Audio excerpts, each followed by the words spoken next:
You guys, what is up? I just wanted to showcase my very favorite episode of Heretic, which is the last one, the stagnant domain, because, and I just wanted to show my own sort of way of. I'm not some kind of heretic legend. There's plenty of people who have beaten this level this episode faster than me, and more like Rambo than me.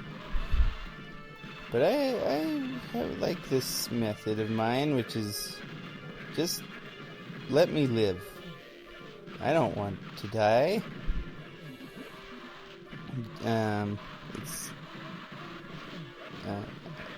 That's the only goal, is a desperate clinging to life. And this method of gameplay facilitates both intense cowardice and ferocity. At least that's what I think. Look at those ochre cliffs. And in this particular level, you will notice this guy really jumping off of those ochre cliffs a bunch of times. But because there's no fall damage in Heretic, we can make sure not to chalk that up to any kind of devil may care bravery. He just wants to live. He wants to get back to the town of I believe it's called Silver Spring in Heretic 2. But in Heretic 1, of course, it is known only as the City of the Damned. And I think this episode, the Stagnant Domain, and the one before it, the Ossuary, are especially conducive to this sort of fearful, confused battling, because it's basically both of the last two episodes are like an insult to the character, this little elf who kills and kills. Because if you'll recall, at the end of the third episode, the Dome of Desparial, he curses Corvus. That's his name. The little elf that you're seeing killing is named Corvus. And he curses him so he does not return to his city, the City of the Damned, which as far as he knows now could be perfectly getting back on its feet. But he sends him to a whole nother world, a world that he had previously conquered. He has to escape from there, and but then when the second he just finally manages to get out of there, where does he find himself but the Ochre Cliffs in the land called the Stagnant Domain, which is right here. So he's not trying to get through any. He's not trying to find some foe for revenge. He's just trying to figure out where the heck am I? Where am I? And so he's not trying to kill as many people as he can. He's only trying to kill as many of these horrid creatures as will assist him in his quest not to die before he returns to his land, the City of the Damned, or Silver Spring. And here's... And this, I suppose, is the Ochre Cliffs episode. Perhaps is the most despair is involved in this one because fine, at the beginning of the ossuary, he's like, oh no, where am I? I thought I was going to go home after the defeat of the main antagonist. But then suddenly he finds himself in the very land where Disparel was spawned. There's a little trigger happy.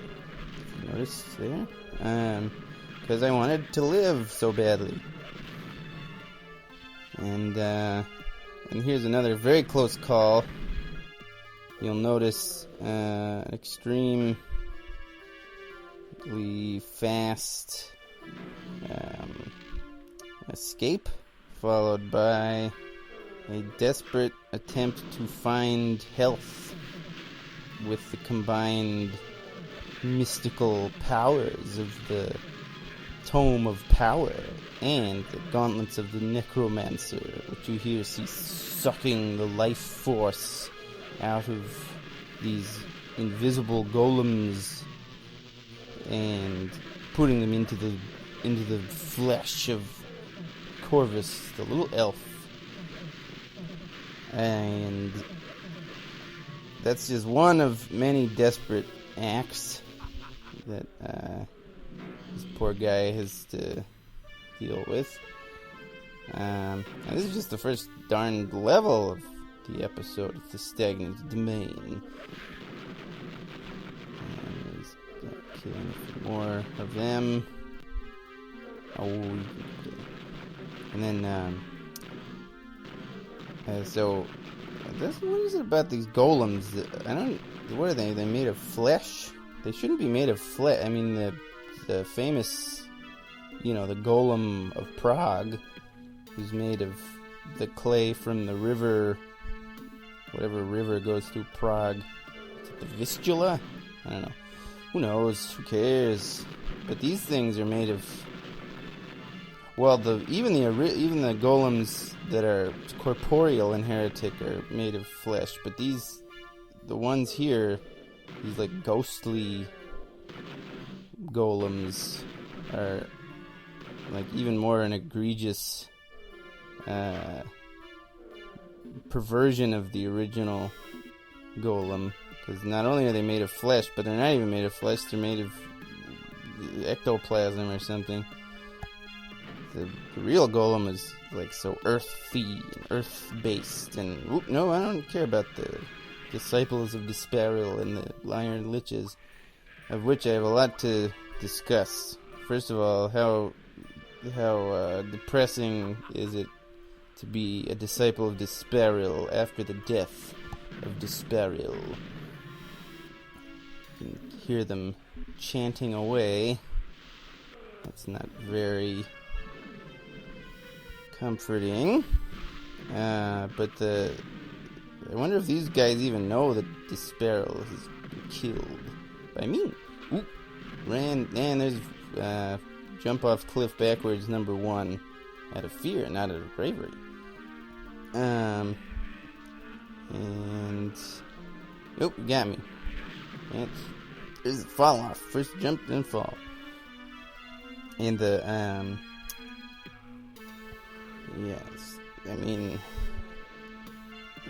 what do they even care? Why are they even doing any of that stuff anymore? Shooting those little purple balls at poor Corvus. For after all, their master has been slain. And if he hadn't been slain, then Corvus wouldn't even be here. He would be dead, either in the Dome of Disparel, or Hell, or the City of the Damned, if he really screwed up and he died in the first episode. So Corvus knows that the only way out of this place is across that bridge, because he saw the blue door of level-ending delight. So that's why he's killing all these guys. In future episodes, in future levels, you'll see a lot more cowardice on the part of Corvus. Because listen, he's not trying to save... What world is he? This isn't... What, he's trying to save the place where Desperal was spawned? That's what this place is. No, he's just trying to get the heck out of there. Back to Silver Spring, so he can commence the events of Heretic 2. And and like I said, this is taking, I think, almost 20 minutes. It took me to finish this episode. This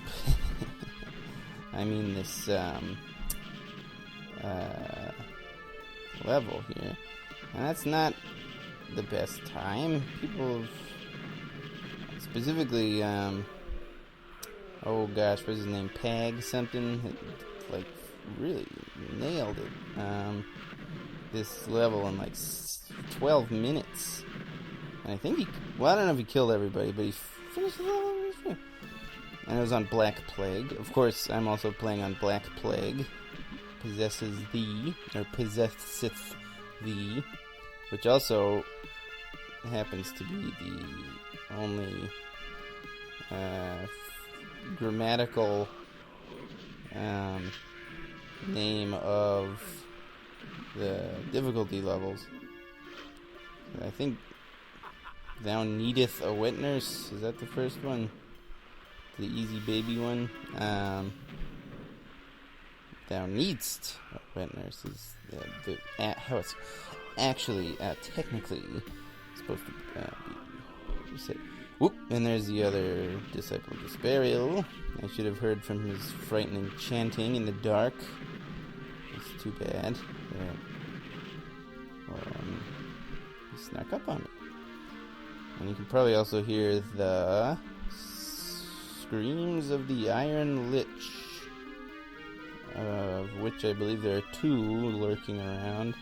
Lucky for this Corvus guy, they're too wide to get through these narrow little passageways. And if you ask me, the Iron Lich is not screaming for fun, but because there's a soul trapped within the iron prison that is their bodies, and the soul screams in pain, but it must be placed in there to animate the iron of the Lich. And I guess I should be talking about this when you can actually see the Iron Lich, but it's too late. And and by the way, so once you kill the Iron Lich, you're not doing the soul that's trapped within it any favors at all, because in fact Corvus and I have determined through necromantical means that the soul merely is transported from the cadaver of the Iron Lich to a new Iron Lich somewhere else in the crypts of Desperil's realms. Yep, and there's some cowardice there. Instead of fighting the disciples of Desperil like an adult, Corvus just uses the chaos device to escape from them like a baby. And finally, whoop! Oh, and then he turns those little guys into chickens. Those big, scary, ghostly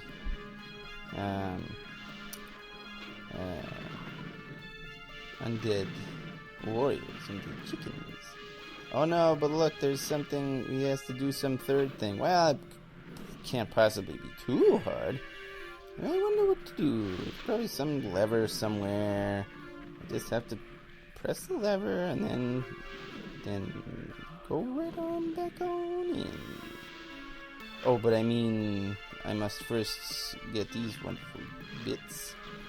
And I'll tell you something. This enchanted armor and the ring of invulnerability are very important, and Corvus knows that Desperal's trickeries. He's no spring chicken to Desperal's trickeries. Oop! And see there, he told you. He knew that there was some problem. You can't you're not just gonna open up the portal so you can escape. Whoop! Yep. See there. And here's another beautiful example of life-preserving cowardice, running so far away from the Molotar, which Corvus has sadly released, and trying to figure out what the heck. I guess the Ring of Invulnerability should do the trick, and bat hell. He must, because listen. You leave that thing alive, it's gonna find you. It's gonna come right back up. I tried my hardest to try to escape, to run on up the steps, and now here, as you can see, I've been cornered. Good thing I have my invulnerability on. Uh-oh, it looks like it's breaking into a million pieces and shattering. Well, good. Now I can't even see because he's so close, and it hurts so bad. He was hammering me up with that hammer, like I'm what am I, a nail? But thank goodness the nightmare has ended, and now his flesh is splattered on the Ochre cliffs. And there's another iron lich. You can hear it screaming and screaming. The tortured soul within its iron frame screaming, that is. And then when this one dies, the soul will go back to another lich, and its torment will never end, really. Sorry, it's a downer, but what are you playing Heretic for if you don't want to find out about the fate of horrible souls, I guess. Okay, so that's the last of the iron liches. So as you can see, even if I did climb the Ochre cliffs to avoid the fearsome Molotar, there would still be these 3 MFN iron liches waiting for me up there. So it wouldn't even have been worth it. Not that he'd still... He would have caught up with me. Those things are gonna get me. You just gotta kill him so quick. And button. Now finally, Corvus is like crossing his fingers. Maybe if I